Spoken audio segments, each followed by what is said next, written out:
Hi, I'm Dr. Matthew Dunn, host of The Future of Email Marketing.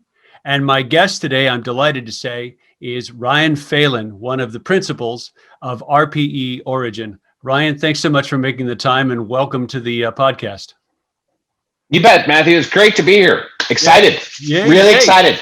So we're just going to talk, and there's a few things I want to ask you about because we've talked more than a bit in the past, and you were one of the first people I thought of for us to kick this off. Tell us about RPE Origin for starters. Tell us about the company, background, and focus. Yeah. So RPE Origin is the combination of Red Pill email and Origin email. John Caldwell, my business partner, big friend in the industry or of the industry, started Red Pill email 16 years ago last week. Wow. And and so when I started off on my own, John and I got together along with another friend of ours and started Origin email.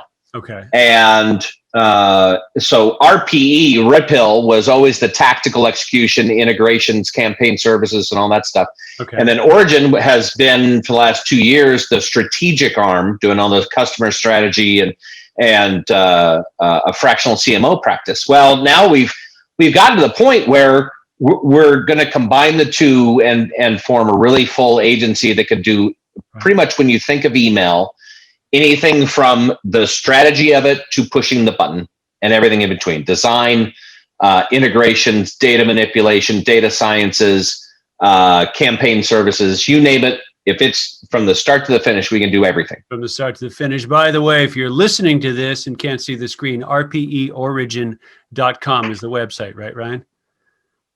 Yes, it is. Okay, go see it. It's very pretty. Yeah, go see it. It's very, very pretty. A digitally focused modern agency. Do you mind talking a little bit about the kinds of customers that you're working with now, the kinds of customers you'd like to see in the future? Yeah, sure. We do a lot with financial services.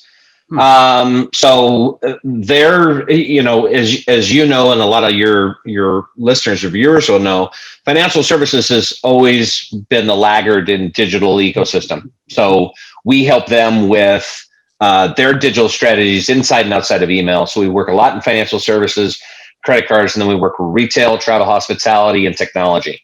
But really, if you think about John and I's experience over the last 20 plus years, right. I've worked in about every vertical on strategy that I can think of, and on the campaign execution side, leading teams on everything from Lego to Hewlett Packard, and so There's not very many verticals that we don't know about, which is great. Don't know about. I want to come back to the background that you touched on, but I do have a couple of questions about customers, specifically in financial services, which you mentioned. Laggard industry on digital. Yeah. Has that changed noticeably in the pandemic period that we're hopefully starting to exit?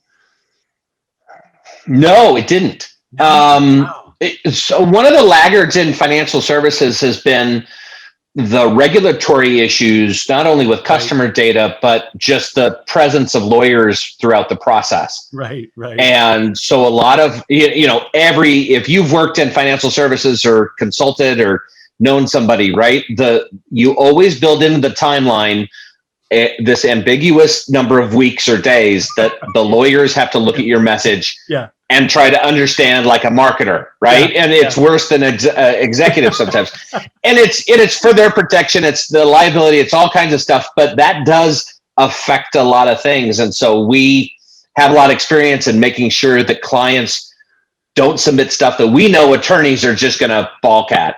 We're almost like a line of a defense. And we do that a lot for clients. So during the pandemic, no, we saw a lot of closures. We saw a lot of consolidation around one branch instead of 7. Mm-hmm. We saw a lot of digital stuff, but as a consumer, and this is just my own personal opinion, I really didn't see any differences because the base technology really already allowed for you not to have to go into the branch. Right.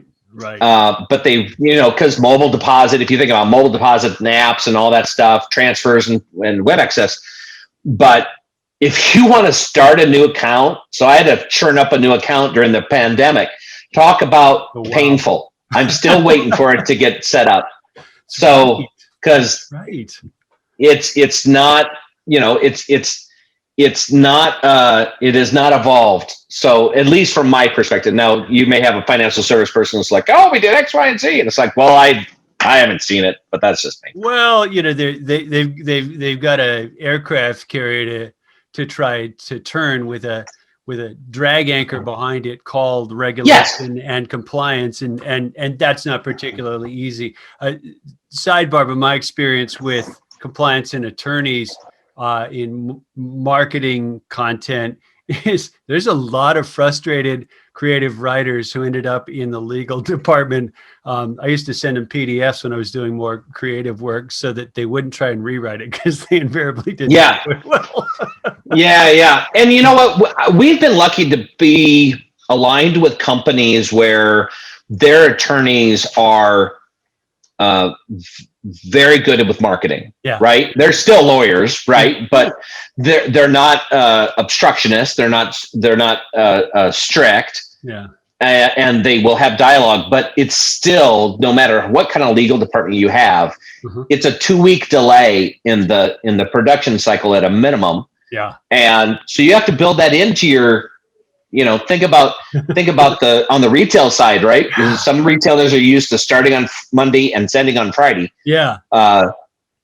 You're pushing out that timeline. So there's some complexity there that we've been very successful with. Which is where the experience you and your partner, John, bring to this pays off because you've been around the industry. If you don't mind, would you fill in a bit about how you ended up, being in the principal seat in an agency with this much experience in email? Like, walk people through at least briefly your background in this particular channel. Yeah. I have been in this space for going on 22 years. Wow. I started back in 1998 with a small startup in Omaha, Nebraska, that was later acquired by giftcertificates.com. And from there, I really fell into email in a fun way. So my first job was I was in charge of affiliate marketing and in charge of email. And I did affiliate marketing for a while and loved it. I started a conference about it, right, along with 2 other people. Started an affiliate summit. I was on the team that started affiliate summit. And then they took it and ran with it and have done fantastic with it. And I just found out they sold it. But I fell into email, chose email because I just saw the potential of it. And I've worked at InfoUSA / YesMail / Info Group / whatever they are now. And then Blue Hornet, and I did a stint at Sears. Right. I served time. And then Blue Hornet and Axiom and Adestra. And all throughout that time, as an executive, I was either leading groups of campaign strategists or campaign execution, professional services groups. Until I got to it. Yeah, go ahead. Sorry, just for if someone's listening, especially if they're relatively new to the space, I wanted to unfold a couple of the companies that Ryan mentioned in that quick trip through 22 years of experience. One of the unusual things Ryan brings to this conversation and to his clients, obviously, is that he's been both on the marketer side, strategy and execution of marketing, and worked at email platform companies, Blue Hornet and Adestra being 2 of the big ones that you mentioned. Yeah. You've seen both sides, the technical side of the equation, technical and vendor side, as well as the using it, doing it, getting results from it, right? Yeah, I'm one of the very few people in the industry that has had the trifecta of experiences. Right. From being on the client side at Sears, the execution side with Responses and Run and Axiom, and the strategy side throughout the majority of my career. Right. And Stephen Pollard, who was a legend in this industry, also had that experience. And so it's a very unique look, especially it informs my strategy, because when I'm working with people, I'm thinking about how are they going to execute this? And is this data available? Is this person able to do it? So I bring in a lot of experience to my strategy that plays off of everything I've done in the past. Yeah, absolutely. I'm particularly struck by Sears in the list because that's obviously almost an emblematic company, like the dominant retail giant of its day. It's not the dominant retail giant anymore for a ton of reasons, but you were there as companies like Amazon were starting to grow on the back of things like email, which Sears wasn't able to adapt to and harness in the same way. That's it's probably an invaluable learning opportunity. You know what? It's funny. In the 18 months that I was there, which is not untypical from the people that went to Sears, we did more in 18 months than I have done at any one client in my entire career. Really? I mean, we did some innovative stuff, and I got to tell you. So if you know Gretchen Scheinman, she was at Ogilvy at the time. She was my partner on the agency side, and the great Robert Schwartz, who's now at Carrot Interactive, and that team that I had, we cranked out some innovation that was amazing. In fact, one of my first articles in media was by Diana Dilworth back with DM News, where they spotlighted Sears and all the things that we were doing. It's a great picture of me because I look like I'm 12 stuck inside a suit that I bought from a guy my age. So yeah, at Sears, right? And so, but we did some amazing stuff. But at the time, yes, Amazon was up and coming, and I've got tons of stories about Amazon and Sears that would take another podcast. But it was very fast paced and very high pressure. But man, we did a lot of stuff that was fun. Perfect segue, because the linchpin for this podcast is to talk about what's innovative and interesting and compelling and cool and changing about email, because email's been around for a while, yes, but it ain't done. It ain't going away, and right. there are mountains of possibilities of things to be done. So when you talk about like any particular innovative thing that you and Gretchen did at Sears that comes to the top of your mind? Yeah, you know what? Funny enough, I am as old as email. I celebrate, and I'm not kidding you. I'm celebrating my 50th birthday this year, and email is also celebrating its 50th birthday this year. Ray Tomlinson.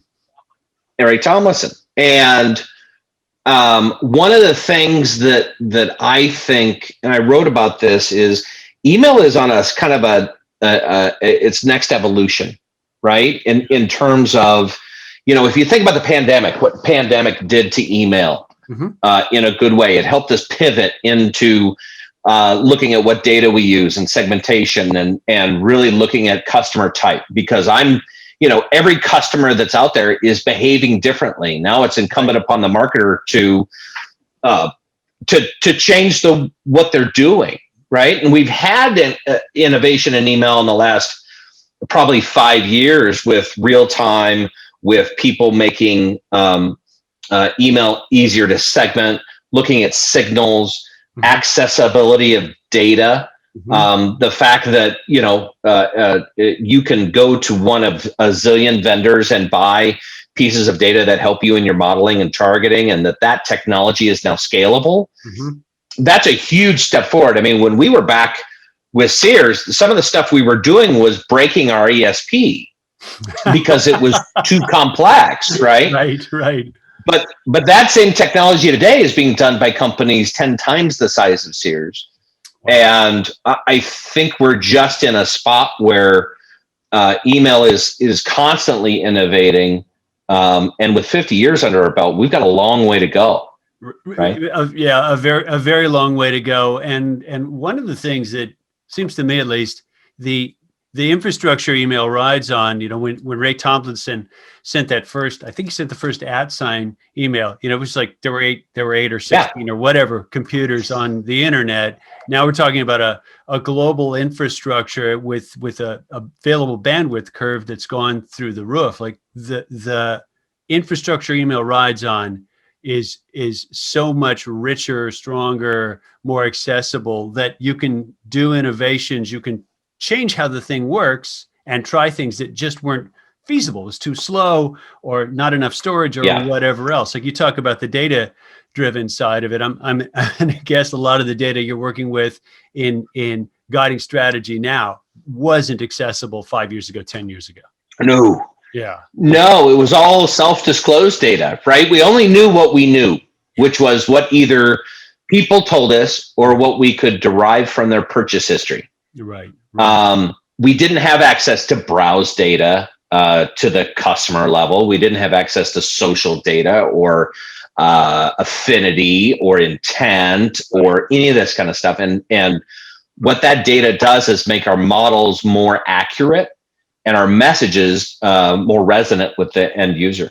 Yeah, well, it shifts into a more and more, and you've talked about this, I think, in some of your columns, which I want to touch on. But it's increasingly conversational because you've got a way of listening. I'll put that in air quotes, but you got a way of listening based on data to, what did this message mean something? Did it move them? Did it engage them? Did they ignore it? Etc. Yeah. Another thing and the sphere of influence is bigger, right? The sphere of influence is bigger. Because usually with, in the old days, we could only action our message in radio, television, newspaper, and on our website, right? Advertising was more affiliate driven. Right.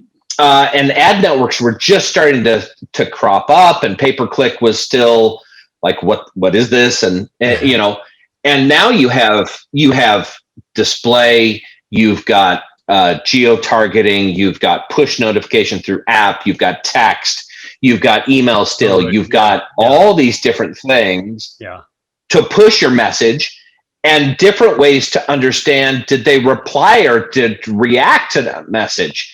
And so the complex marketer has so many different other avenues than we used to. And that's, I think, what grows, what the challenge for all of us is to make sure we don't become creepy or overstepping our responsibilities, right? Yeah.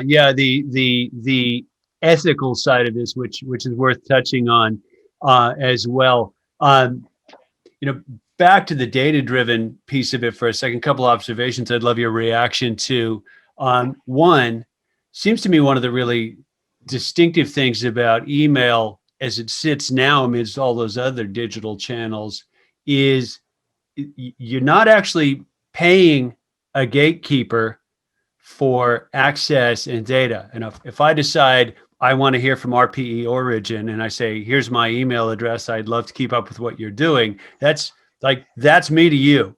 And you didn't have to say, okay, mother may I, to some third party, social media overlord or something. Right. It's I call it civil media, not social media. Like there's very much we're gonna stay in this compact. If you bug me, I'll say unsubscribe, and most email marketers will go, yep, you're right, unsubscribe, and away it goes. And that's a really different opportunity, because that increasing richness, access, data-driven science coupled with strategy isn't held captive by someone who says, pay me to go through the door. Correct. Yeah. And attempts to make you pay to go through the door are summarily dismissed, right? Dismissed. But what we find too is that, for example, in the ISPs are actually our partner. I was on a call. We were talking about Section 230 and about self-regulation, self-governance. And you were on the call, and we were talking about how the email ecosystem really does play well together, because the ISPs are fighting as hard as the ESPs are to keep spam out of the inbox. And we're almost setting ourselves up as the gold standard to say, this is what gets in and this is what doesn't. Right. And there are rules, and the rules are based upon, are you relevant, and did the person ask for it? Not what does the message say, perhaps. Right. And so even more measurement to feed back into the strategic piece of it. By the way, if you're new to the email space, ESP, email service provider, ISP, inbox service provider, right? Yes. Yeah. Yes. Okay. Gotcha. And you touched on something there about the email space. Like, there's a very strong degree of self-governance, self-regulation, sort of greater good-mindedness to many of the players in the stack that makes email work. Any comments on that? Yeah, I mean, I've said this many times in my career. Can spam, the legislative law, right, is at the bottom of the compliance stack. Right. Just because it's legal, and I get that question a lot. It's like, well, I bought a list, I consent to it because it's legal, and it's like, well, that's technically true, but there are a couple other players in there that don't want you to do that. Primarily the ISPs, the internet service providers, Google, Yahoo, or Google AOL, Outlook. Then you have the ESPs that won't let you, the MailChimps of the world, the Oracles, the Salesforce, all those that won't let you send unpermissioned stuff. Then you have groups that are like Spam House and Firewall, those kind of systems, those kind of infrastructures. Then you have industry groups that fight against that stuff. And so it's a really, I think in the last 2 or 3 years, we've gotten into this very good harmony between all of the different groups to move in the right direction, in the same direction. And we've as an industry stood together and said, this is acceptable and this is not. And we're shunning the people and organizations that don't play by, the business ethics that I think we all as an industry believe. It's a very different industry. And I've had experience to ad agencies and all this different industries and verticals and methods. And the email industry is incredibly close, small, but unified in its message. Yeah. I mean, for my not nearly the length of experience in it, but I'd say that's exactly what I've seen. There's a ton of goodwill as well, which you don't find in every industry, and that's a pretty remarkable thing. Let's shift gears, if you don't mind. And I want to start. Sure. I want to start in the past and come to the present and the future a little bit.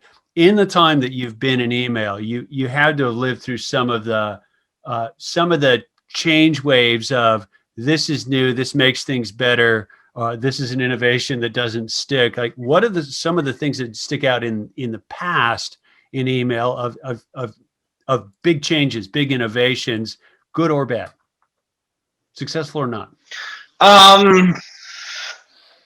Can spam was good for a day, and then we read it and it was like, well, that's not much. Okay.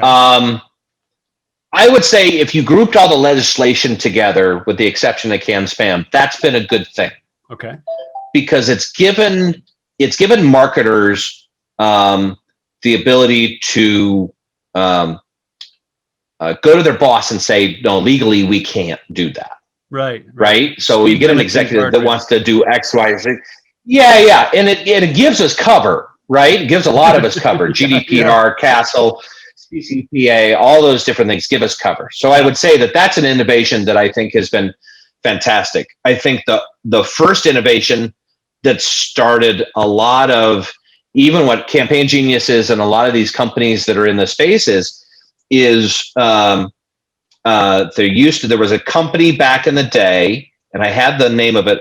They built a system to react to abandoned carts. And it was, the old way of doing abandoned carts was to wait till Omniture or one of the analytics groups sent you the batch file at night to send your abandoned cart email. That's why abandoned carts were always at 24 hours. Yeah. Because we waited until that night's batch file to get it. Right. And then this company, God, I can't remember it. Company came along and said, wait, if you do it in the first hour with our technology, you will make a lot of money. Yeah. And everybody, it was blown away, right? And that's where the presence of third-party vendors, like a Campaign Genius, like a lot of the other tech that we see, really has benefited this industry. And I think that's one of the things that's incredibly exciting is these third-party companies that can innovate faster than the ESPs in a very specific and focused way. That's where I think it's a win for everybody. Right. I think the downside for the industry over the years has just been the churn of people in and out of this industry. And so there's always a what's old is new again approach, new people coming into the space and learning it, and then they get so good at their job because they listened to everything we said, they got promoted, and now they got to be replaced. And it's like, well, now we got to teach the person again, Well, that's actually one of the. I'm keeping an eye on the clock because I know you've got you're a busy guy with multiple conferences. One of the off ramp parts of the conversation I was hoping to have with you was to talk to email marketing as both a technical and marketing discipline and possible career track that many people may not think of as a career track. I'm not sure I've met a college kid who said, I think I want to go into email. And they may not realize some of the fun, some of the opportunities. It's certainly not going to get smaller. Comments on the career track side of it? Yeah, we do a bad job at marketing in this industry is a fun one, Yeah. I think when you're on the outside and you're looking in, the email looks pretty boring and social looks pretty cool, or ad looks pretty cool, or this, that, the other thing look pretty cool. And I would say that as a discipline, email is new every day. Nice. Nice. I may know how to do an abandoned cart series, right? But I walk into a retail client and I'm going to do it the retail way, but then that client is going to define the message and timing and offer or no offer, whatever. Then I'm going to move over to financial services and they're going to do it another way from a form abandonment on a credit card application. Or I'm going to move to travel and hospitality where it's form abandonment on getting more information about a cruise. It changes every day because every client is different. Every customer is different. Every persona group or cohort group is different, and it changes. Even if you're at a marketer on the client side, it's the challenge of all the things you can do. I used to have a slide that I presented, and I sat down one day for 5 minutes and I wrote down everything I could do in email, and it filled up this entire PowerPoint slide. Wow. And I said, that was just with 5 minutes. Right. There's always a new test to do. There's always a new design. There's always a new timing. There's always a new data structure or a piece of data. Email has the ability to evolve faster than any other channel that is in existence because there's so many possibilities of what you can do inside of the inbox and to get to the inbox. Well, I think I agree with you, outside observation to some extent, but I also think the fact that email is an ecosystem without super huge dominant players sort of dictating the pace of change really enables that, small company, small ESP, first guy to come up with the, abandoned cart notion that you were talking about can find a CY. That was the name of the company. What was it? Sorry, CY.com. Nice. But no, you're right. There's not a lot of overlords. There is, the API was a great piece of technology for this industry. Yeah. And the ability for, if you look at the middleware vendors, like their names escape me, but you have all these middleware vendors that will hook this company to this company and they play in the middle. Yeah. And the ability, that for the marketer expands the universe greatly and gives everybody the freedom to do really whatever they want. Yeah. And you're not reliant on the functionality of an ESP.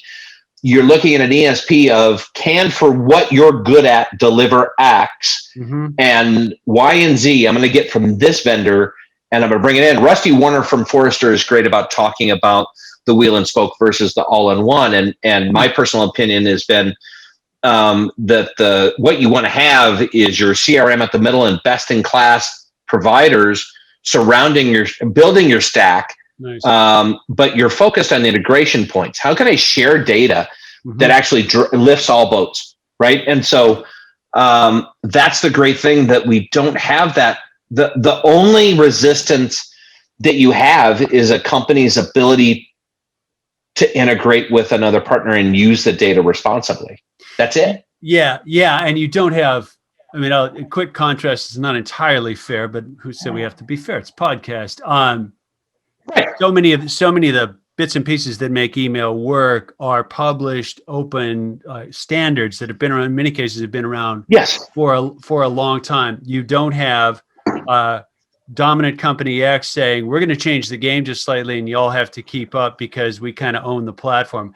Open standards email versus if you were a Windows developer, 15 years ago back in the day, Microsoft made a change in the Win32 API. You had no choice but to go along Yes. and do what they said.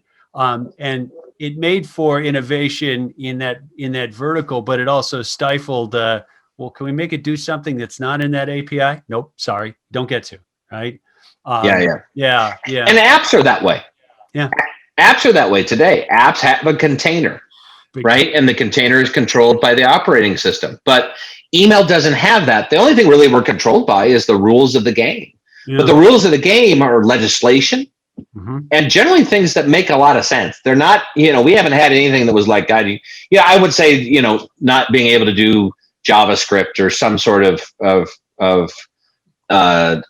cool stuff like you can do on the web, but companies like Campaign Genius and others have allowed us to do that. And we are evolving as a space, but it is in the possibility of the marketer to dream it and do it.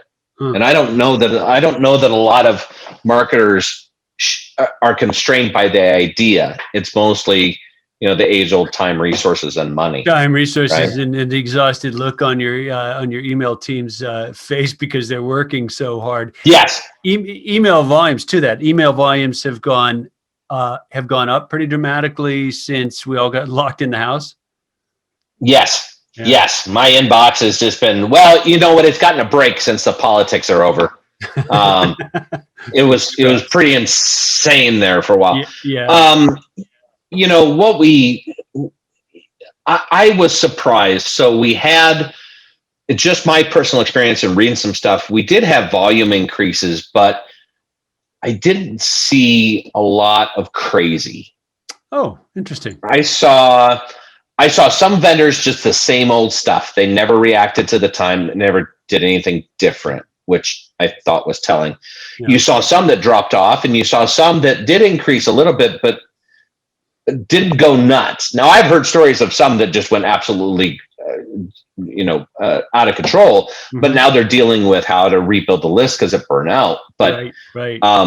I think what people saw, and this is just my opinion, is I think that executives and companies saw email as another opportunity to communicate, but not necessarily another opportunity to pull on for revenue generation. Yes, they used it. Yes, they got creative, but it wasn't the we'll just send more and make more money. Right. And I wonder if some of that is not because everybody was at home and they were having to deal with just how do we work from home and get an email campaign out the door, right? And so that may have saved us. I don't know. I'm just making stuff up, but I think people. I want to think that companies respected the channel enough to not say that's how we're going to make money. I don't know that there's any way to have the conversation with the non-existent one person who made this decision, but I've noticed that business conversations, video conferences, phone calls, whatever, in the pandemic period have actually gotten a ton more human because I'm sitting in my office, you're sitting here, I'm looking at your space, you're looking at my space, right? We've got this human civil thing in common, and business conversations tend to start with that. Not, I'm going to jump right into the PowerPoint deck. Maybe there's some civility, and if we go pound our list with stuff trying to sell widgets, they're dealing with a lot right now. Let's give them a break and think long term and keep them as customers and not burn out the list, as you said, not spoil the commons. Yeah, because and I wrote about that. Yeah, that's right. I wrote about that a lot during this pandemic, which was empathy and compassion and all this stuff. And I think you're spot on with that. Is that I think people in the presence of having empathy and and compassion Mhm. softened their natural gut reaction, which was to blast the crap out of people. You know. Well, let's hope we can stay going on that footing. By the way, if you're listening, Ryan publishes columns fairly regularly in Marketing Land. What are the places Marketing that you Land, post? Yes, Martech Today, Martech Today. Martech Today will do it, and then Media Post kicks up my stuff every once in a while. Email and Asset does, Mm-hmm. and then I have my own blog on the website that we write on. So Right, and a Twitter feed, absolutely worth yes, following. Any or if you want cooking, all my cooking is on Instagram. So that's where I put all my meals and everything I'm cooking on a regular is basis. that it? But I was going to say you need a cooking blog, man. Because if when you yes, mention some of the stuff you do, it makes me hungry. Any parting thoughts about someone who says email's dead? I'm going to give you the softball. Go for it. oh man, that's so easy. Besides, give me a break. You know, after 50 years, you'd think they'd stop asking for our death. So I get real bullish. I'm like, come on and try. Yeah. It's I'll not put good. your logo in the pile of ones that have failed. Well, and the nice thing is, I just picked up a new iPhone, and it's 5G. Not that there's 5G where I live yet, but I'm thinking, oh, so the old "don't send me big attachment" or "my inbox has gotten full" starts to be even less of a concern, because, like, yeah, the pipe can handle it. In fact, emails are really quite small when you look at it, so I'm not going to worry about that part anymore, and I don't worry about my hard disk blowing up with my PST and OST anymore, and so on and so on and so on. So yeah, I don't think it's going anywhere soon. So so hopefully this conversation can continue, and we can have a repeat of it and check some of these guesses in 6 months or something like that. Yeah. It'd be fun. I make no predictions, but I like to watch the story unfold. I think we'll ringside seat for that. Well, we should probably wrap and let you get to your next meeting. Once again, my guest was Ryan Phelan of RPE Origin. Ryan, thank you so much for making the time today. It was really great to hear what you had to say. Thanks, Matthew. Great to be here, an honor, and thanks for asking me. Okay, we're out. Done. There we go.